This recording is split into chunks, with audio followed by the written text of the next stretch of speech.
সর্বশেষ একটা কথা বলি, আমি একটা হাদিস পড়েছিলাম, লা ইয়াবিউ হাজিরুল লিবাদিন। এই হাদিসের মর্ম, এই হাদিসের ব্যাখ্যাটা যদি, এটা কঠিন জিনিস।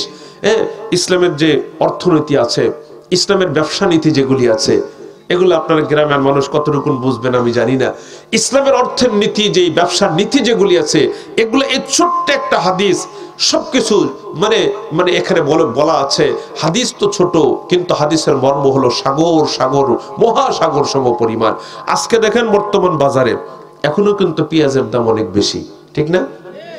পেঁয়াজের দাম, আপনারা বাংলাদেশ স্বাধীন হওয়ার পর থেকে নিয়ে পেঁয়াজের কি এত দাম দেখছেন? 250 টাকা কেজি পেঁয়াজ, সর্বনাশ। এটা কিন্তু জীবনেও কখনো দেখেন নাই, এটা কল্পনাতীত ছিল।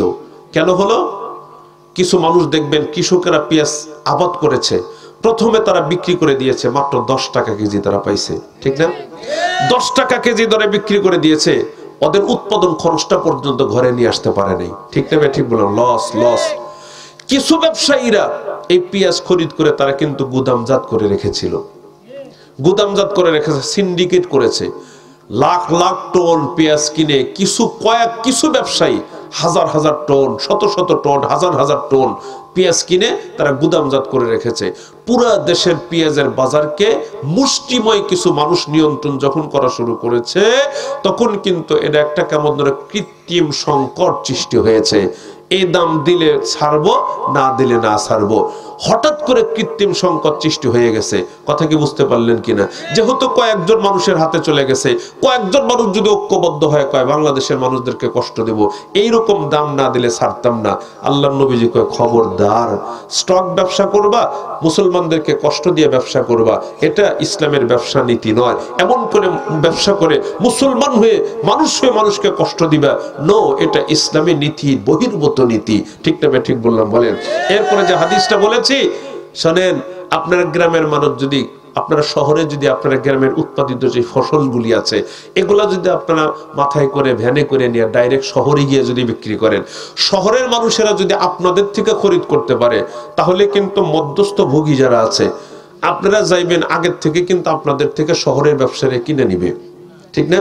রাস্তার থেকে কিনে নিয়ে নিবে, বলবে যে ঠিক আছে আপনারা চলে যান, আপনাদেরকে লামসাম একটা দাম দিয়ে আপনাদেরকে বিদায় করবে, ঠিক না? ঠিক বললাম। এরপরে জিনিসগুলা খরিদ করে ওরা, শহরের ব্যবসায়ী যারা আছে, শহরের ব্যক্তির যারা খরিদ্দার আসবে, তাদের কাছে দোকান পশা সাজায়া ওরা বলবে যে এত টাকা কেজি, এর নিচে আমরা দেব না, ঠিক না? এরা ক্ষতি করতেছে কিভাবে? গ্রামের মানুষগুলো এদের কাছে বিক্রি করলো কম দামে, এরা ক্ষতি হলো এইভাবে। আর শহরের যারা ক্রেতা আছে, এরাও আবার সিন্ডিকেটের কবলে পড়ে, এরা কিন্তু বেশি দামে খরিদ করতে বাধ্য হচ্ছে। মধ্যের থেকে মধ্যস্থভোগী যারা আছে, এরা লালে লাল হয়ে যাচ্ছে, ঠিক না? ঠিক বললাম। হাদিসের মধ্যে নবীজি বলেছেন, লা ইয়াবিউ হাজিরুল লিবাদিন।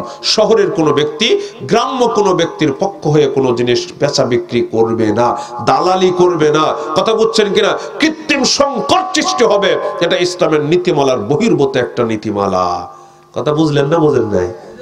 আল্লাহই জানে আমি কি বললাম, আপনারা কি বুঝলেন। বিষয়গুলো একটু কঠিন ছিল, মালিকে ভালো জানে যে কথাগুলি বলেছি।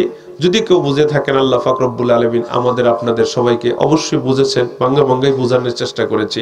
বিষয়গুলোর উপর আমল করার চেষ্টা করবেন। দোস্ত, ইসলামের নীতিমালার উপর যদি আজকে বিশ্ববাসী আমল করত, আল্লামা তকি ওসমানী দামাত বারাকাতুল্লাহ আলী আফসোস করে বলেছেন, হ্যাঁ, আজকে যদি বিশ্ববাসীকে ইসলামের অর্থনীতি দিয়ে বাস্তবায়ন করায়া বিশ্ববাসীকে যদি আমরা দেখাতে পারতাম, তাহলে আল্লাহর কসম, পুরা পৃথিবীর সব মানুষ অন্য মন্ত্রতন্ত্র ছেড়ে দিয়া সবাই ইসলামের ছায়াতলে চলে আসতো।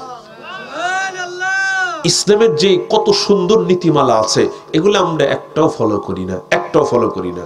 এজন্য আজকে হত্যা বলেন, খুন খারাপি বলেন, চুরি বলেন, ডাকাতি বলেন, তারপরে মনে করেন যে এই যে আরো যে সমস্ত দুর্নীতি বলেন, স্বজনপ্রীতি বলেন, আরো যেগুলি আজকে বর্তমান পৃথিবীতে আমরা দেখতে পাচ্ছি, আল্লাহর কসম, ইসলামের নীতিমালা যদি আমরা বাস্তবায়ন করতাম, একটাও এ পৃথিবীতে উজুদে আসতো না, ঠিক না? ঠিক বললাম? বলে। এজন্য সম্মানিত উপস্থিতি, আমরা আমাদের ইসলামকে বোঝার চেষ্টা করব।